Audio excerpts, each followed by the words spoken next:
क्या 9 अप्रैल से पहले युद्ध विराम तय है?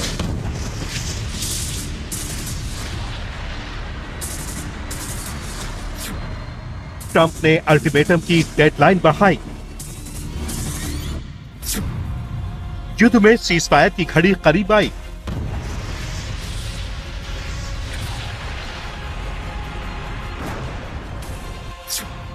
ट्रंप ने युद्ध विराम का बटन दबा दिया है।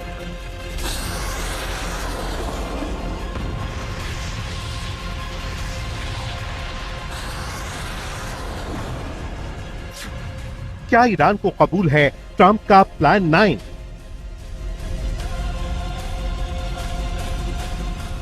तेईस मार्च ये वही तारीख है जब अमेरिकी राष्ट्रपति ट्रंप ने ईरान के पावर प्लांट पर हमले के अल्टीमेटम की मियाद पूरी होने से ठीक पहले डेडलाइन अचानक 5 दिन बढ़ा दी। दावा किया कि ईरान के साथ जारी सार्थक बातचीत पावर प्लांट पर हमला करेंगे या नहीं, लेकिन ट्रंप के डेडलाइन बढ़ाने को लेकर इजरायली मीडिया ने बड़ा दावा किया है। दावा ये कि ट्रंप ने युद्ध को खत्म करने की डेडलाइन 9 अप्रैल तय कर रखी है, यानी 9 अप्रैल से पहले अमेरिका और ईरान का युद्ध थम जाएगा, यानी 9 अप्रैल से पहले युद्ध विराम तय है। इसी कड़ी में अमेरिकी राष्ट्रपति ने 5 दिनों तक ईरान के पावर प्लांट पर हमले न करने का ऐलान किया है। 23 मार्च को ट्रंप के ऐलान और 9 अप्रैल की डेडलाइन के बीच 16 दिन हैं। ये वही 16 दिन हैं जिनमें ट्रंप को युद्ध खत्म करना है।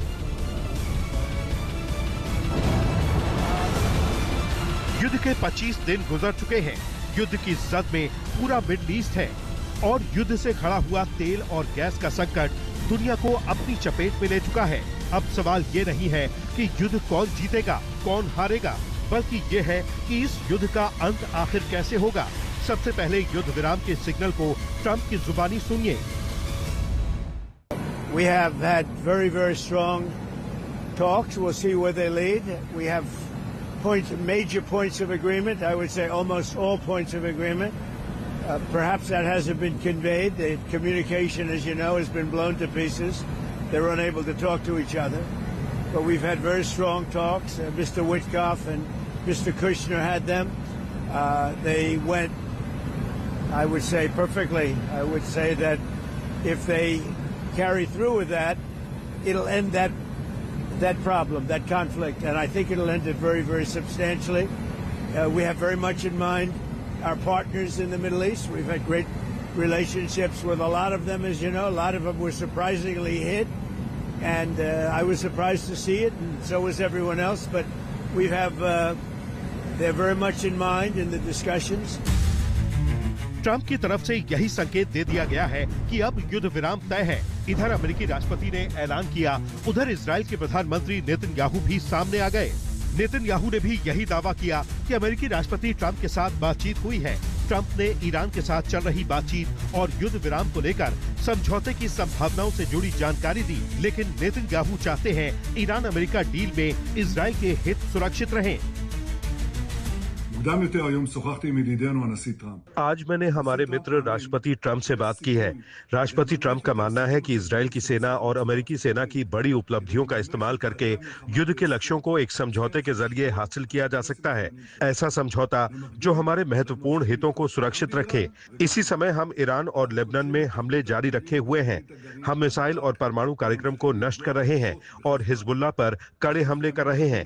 कुछ दिन पहले हमने 2 और परमाणु वैज्ञानिकों को मार गिराया है और आगे भी ऐसा जारी रहेगा। हम हर स्थिति में अपने हितों की रक्षा करेंगे। मतलब साफ है, अमेरिकी राष्ट्रपति ट्रंप युद्ध विराम का मन बना चुके हैं, लेकिन ये होगा कैसे, आप युद्ध से जुड़े किरदारों से समझिए। आज युद्ध से जुड़े 4 किरदारों के इर्द गिर्द पूरा युद्ध घूम रहा है। पहला किरदार अमेरिकी राष्ट्रपति ट्रंप, दूसरा किरदार है इजराइल के प्रधानमंत्री नेतन्याहू, तीसरा किरदार है ईरान के नए सुप्रीम लीडर मुश्तबा खामेनेई और चौथा किरदार है मिडिल ईस्ट के देश। युद्ध शुरू हुआ तो अमेरिकी राष्ट्रपति का दावा यही था कि ईरान को जल्द हरा देंगे, लेकिन ईरान को लेकर उनका कैलकुलेशन गलत साबित हुआ। ट्रंप को यू टर्न लेते हुए कहना पड़ा कि ईरान के साथ उनकी बातचीत चल रही है, युद्ध विराम संभव है। युद्ध को लेकर अब इजराइल के प्रधानमंत्री भी कुछ शर्तों के साथ यही मान रहे हैं, जबकि ईरान ने भारी नुकसान उठाते हुए भी ट्रंप के युद्ध विराम वाले प्रस्ताव को ठुकरा दिया और आखिरी दम तक युद्ध जारी रखने का निर्णय लिया है। वहीं मिडिल ईस्ट के मुल्क आर्थिक नुकसान को देखते हुए यही चाहते हैं कि जल्द से जल्द युद्ध विराम हो। अब सवाल यही है कि मिडिल ईस्ट के दबाव में या फिर ईरान के पलटवार के चलते अमेरिकी राष्ट्रपति ने युद्ध विराम की बड़ी पहल की है। इजरायली मीडिया के मुताबिक ट्रंप की कोशिश यही है कि 9 अप्रैल तक युद्ध विराम हो जाए, क्योंकि ट्रंप को इजराइल के इंडिपेंडेंस डे यानी 22 अप्रैल को इजराइल जाना है।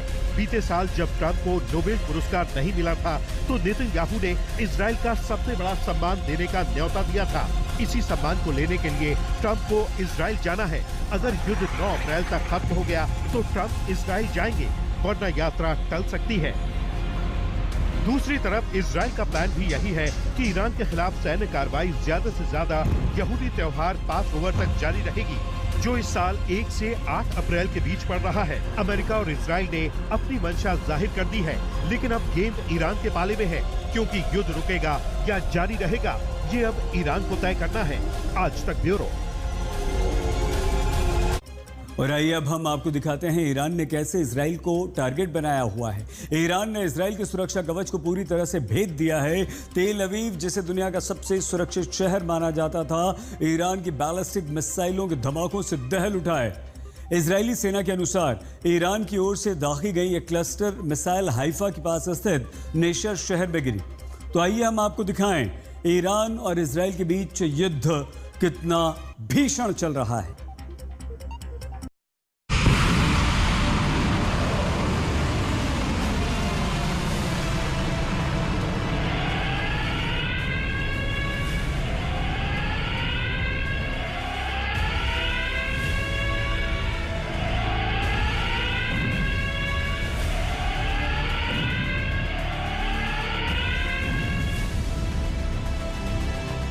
इजराइल पर ईरान का कहर, बर्बाद किए शहर के शहर।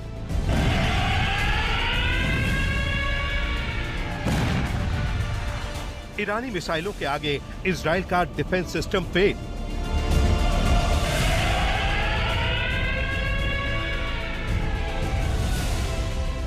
इजराइल पर क्लस्टर बम से हमला, ईरान का तगड़ा बदला।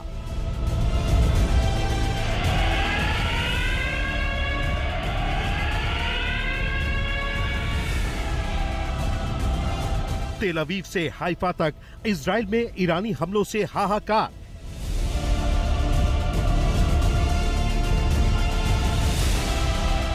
ईरान के घातक हमलों से इजराइल की नींद उड़ गई।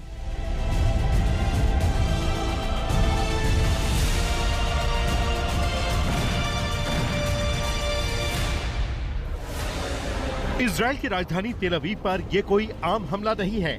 ईरान ने एक ऐसी मिसाइल भेजी जिसने इजराइल के अत्याधुनिक एयर डिफेंस सिस्टम को भी गच्चा दे दिया। ईरान ने जो बैलिस्टिक मिसाइल दागी उसमें 4 अलग अलग वॉरहेड लगे थे। जैसे ही ये मिसाइल तेल अवीव की हवाई सीमा में दाखिल हुई, इसके चारों वॉरहेड अलग हो गए। हर एक वॉरहेड का वजन 100 किलोग्राम था। Iron dome, David sling, arrow system, Patriot और थार्ड। ईरान ने इस बार 5-5 एयर डिफेंस सिस्टम की सुरक्षा चक्र वाले इजराइल की सुरक्षा पर सवालिया निशान लगा दिया है।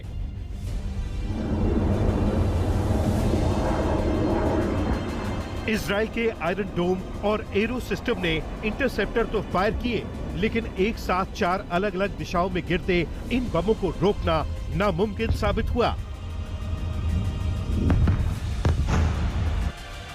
नतीजा सबके सामने है। तेल अवीव के रिहायशी इलाकों में मलबे का ढेर लगा है।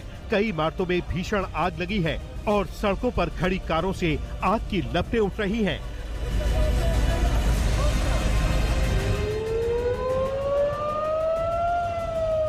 गनीमत ये रही कि सायरन बजते ही लोग शेल्टर्स में चले गए, जिससे कोई जान-माल का नुकसान नहीं हुआ, लेकिन 6 लोग गंभीर रूप से घायल बताए जा रहे हैं। इजराइल इसे चमत्कार कह रहा है, लेकिन हकीकत यह है कि ईरान की इस नई मल्टी वॉरहेड तकनीक ने इजराइल की नींद उड़ा दी है। Feels that you're a duck and like waiting to the missiles to hit you or someone next to you. So you don't really know. You're just listening to whatever commands that we get, and we are doing whatever we need to do in order to protect ourselves. But we know we need luck also. You need luck. तेल अवीव में मची तबाही का drone footage सामने आया है। इसमें देखा जा सकता है कि मंगलवार की सुबह जब दुनिया की नजरें ट्रंप के 5 दिन के युद्ध विराम के दावों पर टिकी थी, ठीक उसी वक्त ईरान की बैलिस्टिक मिसाइलों ने तेल अवीव की सुरक्षा दीवार को चकनाचूर कर दिया। ताजा ड्रोन फुटेज ने इस हमले की भयावहता की गवाही दे दी है। ड्रोन कैमरे में कैद तस्वीरों में मध्य इजराइल के रिहायशी इलाकों का जो हाल दिख रहा है वो किसी डरावने सपने से कम नहीं है। फुटेज में साफ देखा जा सकता है कि 3 बड़ी इमारतें पूरी तरह से क्षतिग्रस्त हो चुकी हैं। उनकी दीवारें गिर गई हैं और खिड़कियों के कांच सैकड़ों मीटर दूर तक फैले हैं। दर्जनों कारें जलकर खाक हो चुकी हैं और अब कबाड़ बन चुकी हैं। इजरायली सेना ने आधिकारिक तौर पर फिलहाल किसी की मौत की पुष्टि नहीं की है। इजराइल के स्वास्थ्य मंत्रालय के मुताबिक युद्ध शुरू होने के बाद अब तक 4,829 घायलों को हॉस्पिटल में एडमिट किया गया है। इनमें से 111 लोग अभी भी अस्पताल में भर्ती हैं, जिनमें से 12 लोगों की हालत गंभीर है।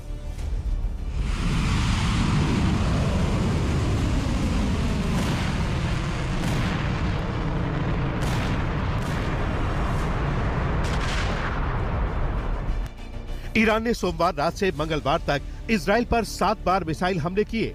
CNN के मुताबिक इजरायली सेना ने बताया कि मंगलवार सुबह सेंट्रल इजराइल में कई जगह मिसाइलें गिरी, जहां सर्च और रेस्क्यू टीमें भेजी गईं।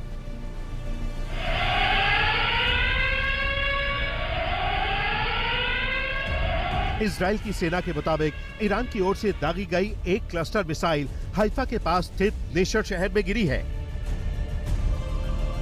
मिसाइल एक रिहायशी इमारत से टकराई, लेकिन वहां मौजूद लोग पहले ही सुरक्षित शेल्टर में चले गए थे, जिससे बड़ा नुकसान टल गया।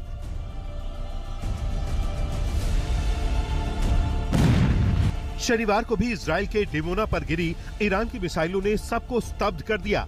इसकी वजह डिमोना में इजराइल का परमाणु रिसर्च सेंटर है, जिसकी सुरक्षा इजराइल में सबसे ज्यादा तगड़ी है। लेकिन यहाँ 3 घंटे के अंदर 2 ईरानी मिसाइलों ने भारी तबाही मचाकर इजराइल के एयर डिफेंस सिस्टम पर सवालिया निशान लगा दिया। नौबत यह है कि इजराइल में लोग डरे हुए हैं। Nobody wants war to keep going, but I think that we need to do what we need to do in order to have a safe life. Like we had 50 years ago, like something like this, because to be honest, I have kids. They are 24, 21, 15. I want to have grandchild also. So we want to be in a nice and safe atmosphere to live at the end of the day. Dimona और Arad शहर पर missile हमले के बाद पहुंचे Israel के PM Netanyahu ने भी अपने लोगों को चेतावनी दी कि वो बेफिक्र न रहें। चेतावनी मिलने से लेकर मिसाइल गिरने तक पूरे 10 मिनट का समय था। मिसाइल यहां इमारतों के बीच गिरी। अगर उस दौरान सभी लोग सेफ एरिया में हर घर के नीचे बने शेल्टर में चले गए होते तो कोई घायल नहीं होता। मैं आप सभी से, इजराइल के नागरिकों, भाइयों बहनों से सेफ एरिया में जाने का आग्रह करता हूं। आपको जैसे ही सायरन सुनाई दे, सीधे सुरक्षित क्षेत्र में जाएं और ईश्वर की सहायता से हम सभी अपनी जान बचा लेंगे। जबकि ईरान ने साफ कर दिया है कि वो इस युद्ध में पीछे हटने वाला नहीं है। ईरान की सेना ने कहा है कि जंग जीतने तक लड़ाई जारी रहेगी। आज तक ब्यूरो।